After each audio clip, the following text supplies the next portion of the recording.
So Patterncraft's an interesting topic, but I'll start with where this came to me.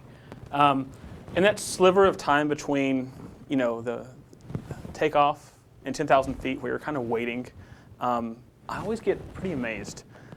It's the moment where it's the actual takeoff moment, and I just have this moment of reflection, I don't know if y'all do or not, where I just sit and think, God, we've done it, right? Like all of us have done this. Somehow we built this. Somehow we, not ants, not the super collaborators or other animals have done this. We humans have this. And I've thought a lot about why we did that. There are books like Sapiens that talk about stories. I kind of disagree. Humans have a unique ability. We can work with more patterns than any other creature. So let's go with a simple exercise. Look at the screen. Everybody look at the screen. Okay, ready? Watch the screen, please. What could you remember? What was it? Okay. Green. Anything else? Center. Cool. In 2/3 of a second. That was 0.67 seconds. You had over 1,000 neurons fire, right? And not only, you recognized over a dozen patterns. A-E-L-D-Y-A, apple lizard. Some people get yoga instead of Yoda. They are wrong, but they are. It does happen. Green 3 stacked and centered. How do we do that? How do we go that quickly and understand all those things from 2/3 of a second? No, computers are not very good at that, honestly. In fact, they've been struggling with it. Self-driving cars, the problem is pattern recognition. When do I do the thing? Not what to do. They know how to turn, and they know how to stop, and they know how to press the gas. Those aren't the hard parts. It's recognizing when to press the gas so that you don't run into the thing in front of you, right?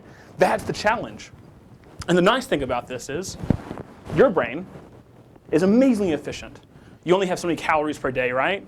You're working off, or sometimes more calories per day, but your brain actually consumes more energy than any other part of your body. It's important to understand. Your brain consumes more calories that you intake than anything else. So your brain has to be really, really good at understanding these fast problems and patterns really quickly. So let's go through a few quick things about patterns, and I'm going to challenge you to take patterns into your work a little bit as marketers and brand strategists. So first, let's talk about the format of a pattern. It's going to be a little basic. It's a cue, something to trigger, a response, the thing you do afterwards, the thing you understand, and the link. And the link is important because patterns don't live in isolation in our heads. Let's talk about the word vegan, because they're fun to make fun of. No, I'm just kidding. You can't say that. So first off, we recognize there are letters, and then we recognize there is a word. But the link gives us something else, because patterns don't just end there. It's not really helpful for us to know that that's a word, right? We would ideally do something with that pattern. So we take word, and we tend to read the first letter, V. We tend to then read the next letter, N, the last letter. And then because vain and vegan are a little different, and very different if you'd call someone a vain, I think there's a different intention there. We read G because it's the consonant. And now we understand the word vegan. And we did all of that. Remember, 12 things? So we did it for 3 words in 0.67 seconds. Took that whole taking apart. So pattern syncing together is really important because they also trigger different things. Let's also talk about the types of patterns. It's not just language. We've been using language a lot as an example because it's easy for us to access and see. But these are emotions.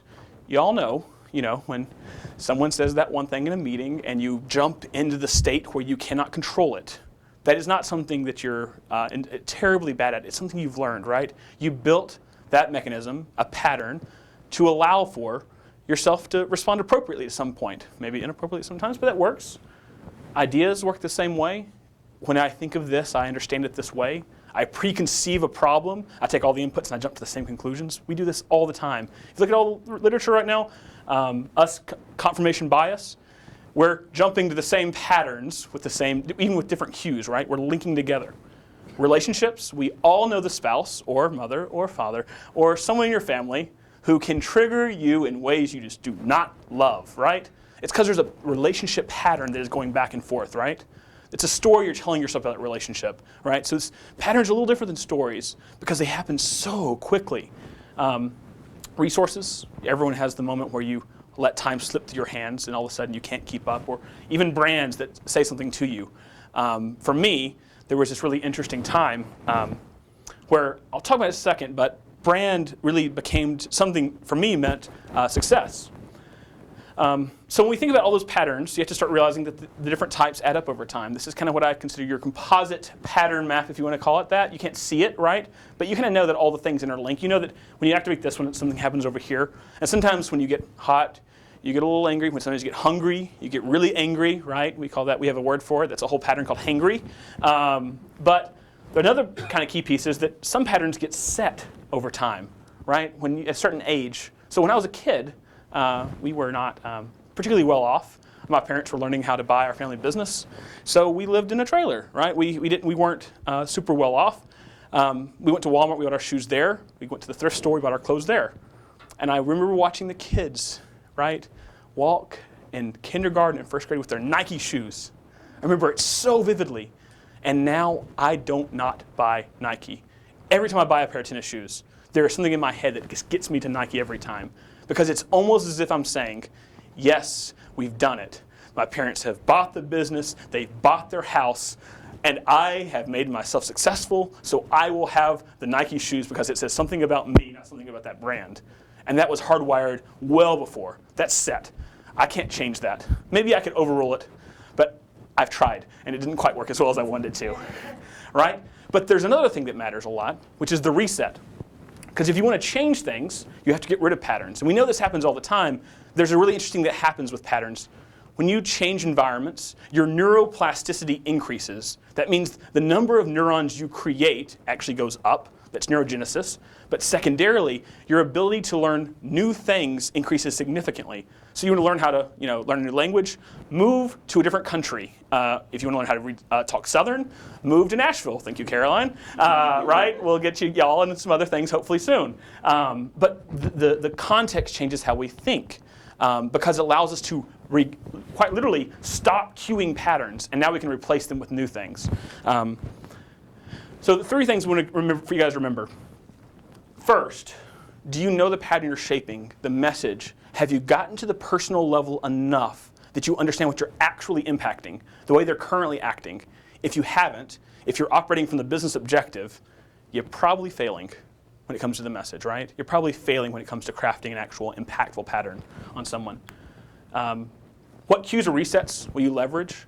Is someone moving to a new city, losing a job, a breakup? What are you tying the pattern you're asking them to take to? What opening do they have? People are stuck in their lives. They don't have time for your brand. They don't have time for you unless you mean something important to them, unless you're relevant in a time of a reset. But you can also tie the actual cue to worry and interaction. Target's genius at this. We know the stories, right? They know when people reset. They know when you change from where you live and you go and decorate your new apartment and you get all the things and you figure out where the Target is close to your house because you have to buy the decorations for the house. And now they've established themselves as the place you go. Quite smart, I would say, right? From a strategy perspective. Really smart product. So where do those cues take place? And this is the final one because once you get the hang of Patterncraft, I would say, and pattern seeing, you'll also start seeing them for where they are, in the place they are, in the mindset they are, in the stressed out worry of a late night, deciding whether to buy a house or not, and looking at their credit score because they don't know if they can get the house that their kids need. That's the person we're trying to reach. We're not trying to get people to increase mortgage applications, right? That's the thing we want, right? But you can't start with what we want. We got to start with what they want. And we had to craft patterns to get them there. So with that, that's Patterncraft and how we thought about it.